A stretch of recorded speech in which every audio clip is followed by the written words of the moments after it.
अगली थ्योरम है Cauchy integral formula for derivative of an analytic function. Cauchy integral formula for derivative of an analytic function.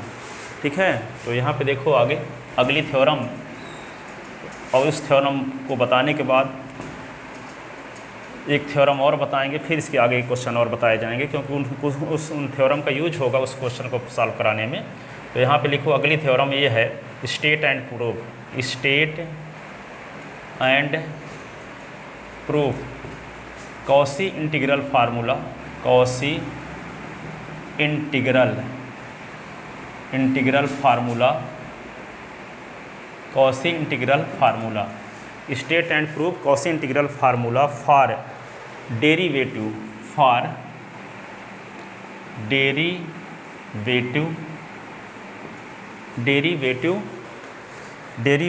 Of an analytic function. Statement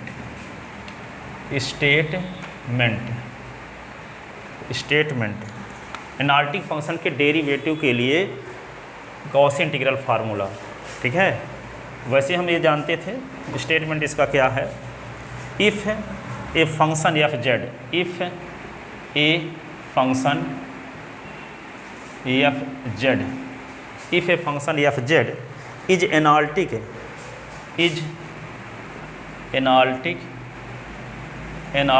in, analytic कहाँ है analytic? In a region d, in a region d, then it derivative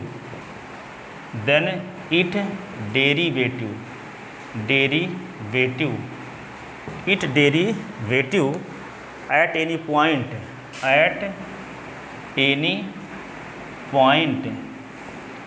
z is equal to a, at any point z is equal to a is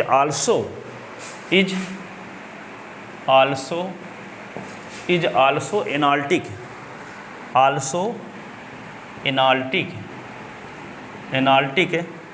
in D and is given by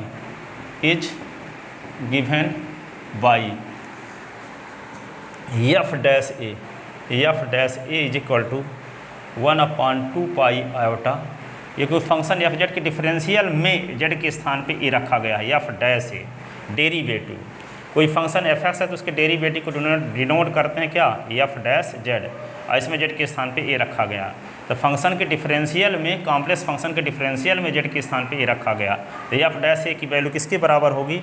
1/2 pi iota integration of c F z upon z minus a की power, यहाँ पे क्या एक बार differential था 1 + 1, 2 बार differential था 2 + 1, 3 बार differential तो 3 + 1, 25 बार differential था 25 + 1, n बार डिफरेंशियल था n + 1। तो यहाँ एक बार डिफरेंशियल था 1 + 1 यानी 2। ठीक है, और डी जेड आगे हम n के लिए भी प्रूव करेंगे। F n a is equal to 1/2 pi iota f z upon z minus a की पावर n + 1।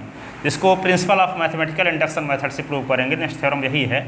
ठीक है, हायर ऑर्डर डेरिवेटिव के लिए ये तो एक बार डेरिवेटिव किया गया है, एक बार डिफरेंशियल किया गया है एफ जेड का, और उसमें जेड के स्थान पे रखा गया है। और जब n बार डिफरेंशियल कर देंगे उसमें जेड के स्थान पे रखेंगे तो उसका रिजल्ट ये आने वाला है 1/2 pi iota f z upon z minus a की पावर n + 1 डी जेड। ठीक है, तो सी इज क्लोज कंटूर सी, ये तो आपको पहले से पता है।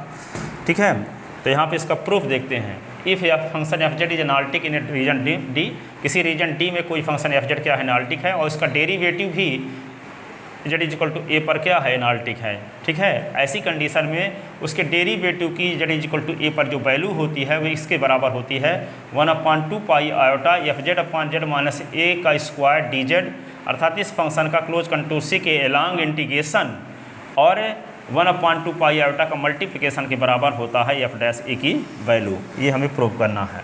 ठीक है, तो इसको प्रूफ करने के लिए क्या करते हैं? प्रूफ है by Cauchy integral theorem, Cauchy integral theorem we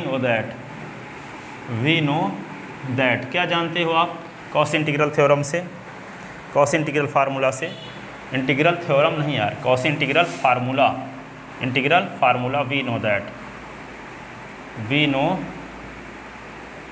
that, we know that, ठीक है।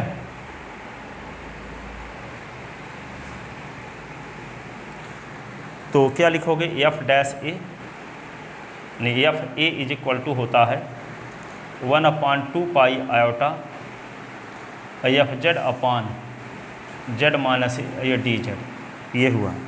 इसको इक्वेशन फर्स्ट लेते हैं, ठीक है। अब हम क्या करते हैं, let a plus h is a point, is a point in neighbourhood, neighbourhood,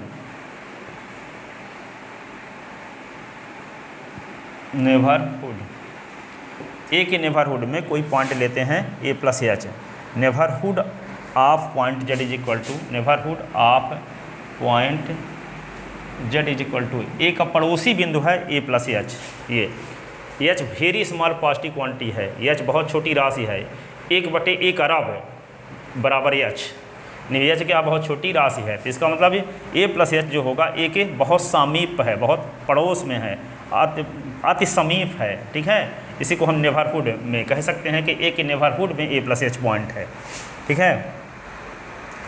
तो neighbourhood of point h z is equal to a, then equation first, then equation first can be written such as, can be written such as, कैसे लिख सकते हैं, इस प्रकार से f A plus H minus is equal to 1/2 pi iota, ये क्या होगा, C F z upon Z minus ए माइनस एच, ठीक है, डी जेड, इक्वेशन हो गया सेकंड। नाउ वी कंसीडर, तो हम निम्न पर विचार करते हैं, नाउ वी कंसीडर, किस पर विचार करते हैं, f A plus H minus F a is equal to 1/2 pi iota, ये क्या होगा, ये एच है, बी नहीं है, तो इसको क्या लिखोगे, f z upon Z minus ए माइनस एच और D z minus 1/2 pi iota c F z upon Z minus a d z, ठीक है। अब क्या करेंगे, इस पर विचार क्यों कर रहे हैं, f A plus H minus F A पर विचार क्यों कर रहे हैं, क्योंकि आप लोग जब पढ़े थे उसमें ब्राह्मी क्लास पढ़े थे डिफरेंशियल, तो फर्स्ट प्रिंसिपल से होता था f dash x is equal to limit a h tend to 0 f x plus H minus f x upon h, sine s cos s का फर्स्ट प्रिंसिपल से डिफरेंशियल निकालते समय इस फार्मूले का यूज करते थे कि नहीं। और यहाँ पे एफ डैश एस की वैल्यू, अब एफ डैश एस के स्थान पे आ गया ए, तो क्या लिखेंगे, limit a h tend to 0 F A plus H minus F A plus H minus F A upon क्या होगा एच, ठीक है। तो हमें एफ डैश ए लाना भी है थ्योरम में, एफ डैश ए लाने के लिए हम ये वाली परिस्थिति क्रिएट कर रहे हैं, ठीक है। तो यहाँ इसीलिए इस पर हम विचार किए हैं, f A plus H minus F A upon में एच लाना चाहते हैं, एच टेंड टू 0 बनाना चाहते हैं, तभी ये क्या हो पाएगा, एफ डैश ए हो पाएगा, इस ठीक है ना।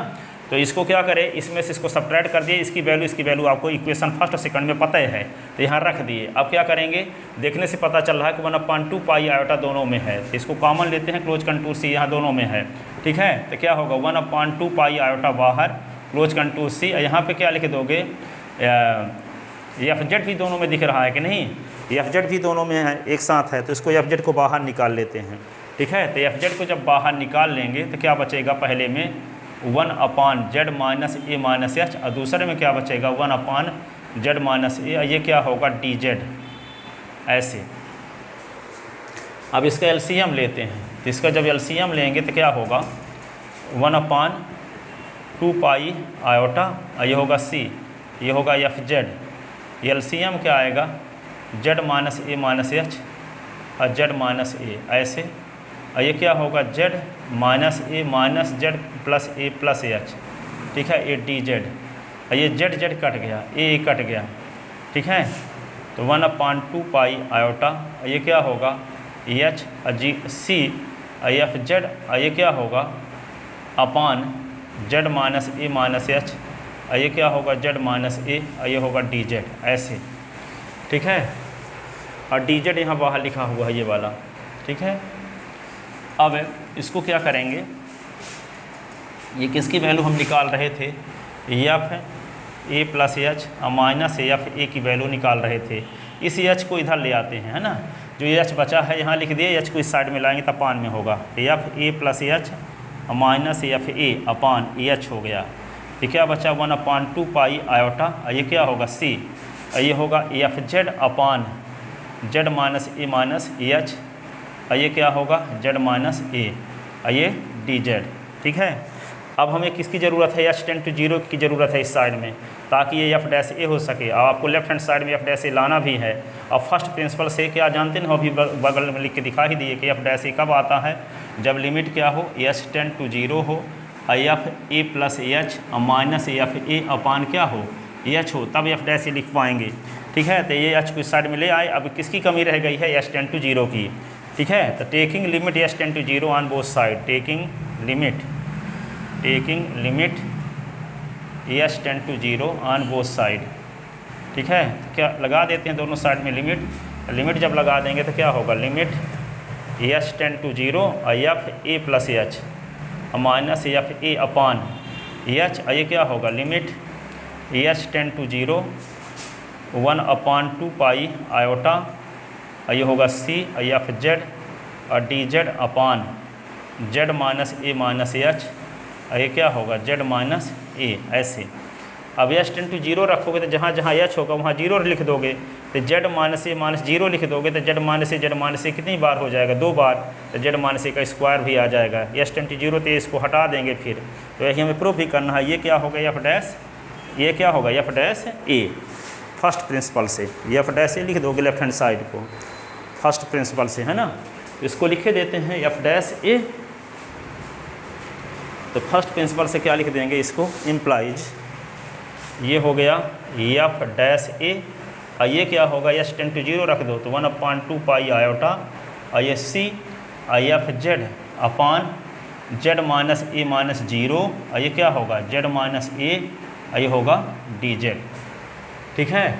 तो इसको क्या लिख सकते हैं हम फिर, तो f dash a is equal to होगा 1/2 पाई आयोटा, ये होगा C F z upon Z minus a का स्क्वायर और डी जेड, ठीक है। हैंस प्रूव्ड, यही प्रूव करना था हमें, ठीक है। तो ये थ्योरम प्रूव हुई, Cauchy integral formula for derivative of an analytic function, Cauchy integral formula for derivative of an analytic function, किसी एनालिटिक फंक्शन के डेरिवेटिव के लिए ये कॉशी इंटीग्रल फार्मूला है, ठीक है। आता किसी एनालिटिक फंक्शन के फर्स्ट डेरिवेटिव के लिए ये कॉशी इंटीग्रल फार्मूला है। अब किसी एनालिटिक फंक्शन के सेकंड डेरिवेटिव के लिए कॉशी इंटीग्रल फार्मूला क्या होगा, यहाँ पे सेकंड डबल डैश आ जाएगा तो जेड माइनस ए की पावर 2 + 1 हो जाएगा, क्योंकि एक बार डैश है तो यहाँ 2 है, इसका मतलब एक बार डैश है तो 1 + 1 है, 2 बार डैश हो जाएगा तो क्या होगा जेड माइनस ए की पावर 2 + 1। अब यहाँ ट्रिपल डैश 3 बार डेरिवेटिव है तो जेड माइनस ए की पावर 3 + 1, 25 बार डेरिवेटिव है तो क्या जेड माइनस ए की पावर 25 + 1, तो यदि n बार डेरिवेटिव है तो क्या लिखेंगे जेड माइनस ए की पावर n + 1। तो कल हम ये प्रूव करेंगे कि यदि n बार डेरिवेटिव है एनालिटिक फंक्शन का, n बार डिफरेंशियल है, तो उसके लिए Cauchy integral formula 1/2 pi iota integration of c F z upon Z minus a की पावर n + 1 डी जेड है। dz होगा। तो इसको हम मैथमेटिकल ऑफ इंडक्शन मेथड से प्रूफ करेंगे। जैसे मैथमेटिकल ऑफ इंडक्शन मेथड तो आप जानते हो, कोई स्टेटमेंट जो Pn है, यदि n बराबर 1 के लिए ट्रू है, n बराबर 2 के लिए ट्रू है, तो n बराबर के लिए ट्रू मान लेते हैं। तो यदि हम ये दिखाने में कामयाब हो जाते हैं कि n = k+1 के लिए गिवन स्टेटमेंट ट्रू है, इसका मतलब ये हो जाता है कि वे स्टेटमेंट Pn n के ऑल पॉजिटिव इंटीजर के लिए ट्रू होगा। यही क्या है, principal of mathematical induction method है। तो principal of mathematical induction method से कल हम प्रूव करेंगे कि किसी एनालिटिक फंक्शन के nth डेरिवेटिव का कॉची इंटीग्रल फार्मूला क्या है। Thank you so much.